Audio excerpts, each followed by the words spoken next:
Good afternoon and a virtual welcome to everyone.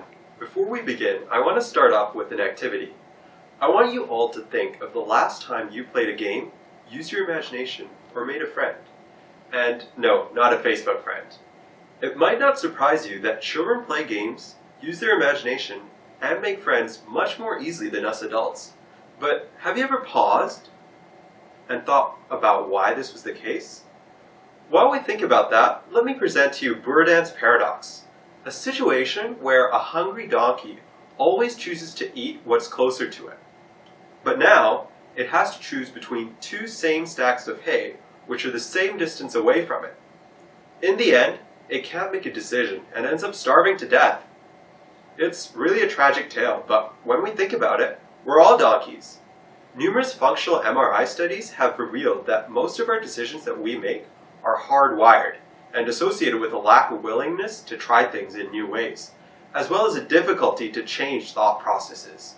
We must make a difficult decision to change our ways of thinking. It's a no-brainer, right?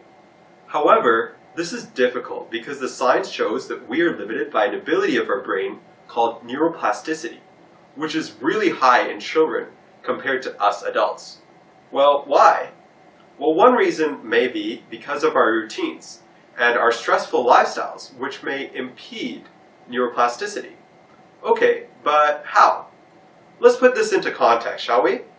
This is a graph generated by the Gallup World Poll in 2013, where we see a sharp decline in the level of happiness as we age.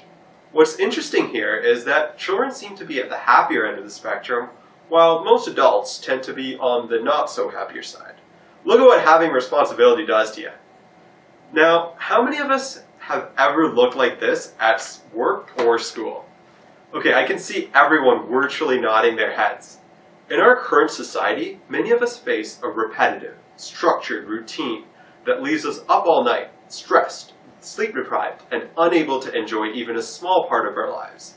We are confined to a 9 a.m. to 5 p.m. daily schedule of education or work, and many of us go beyond this.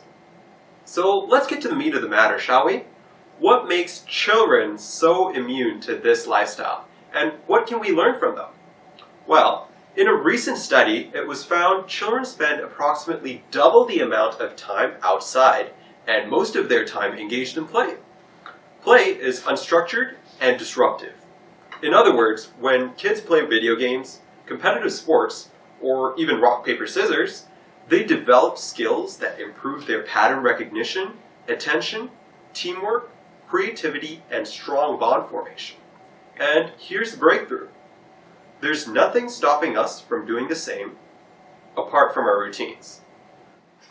But how do we implement it into our daily structured lifestyle? And how do we do it without attracting attention?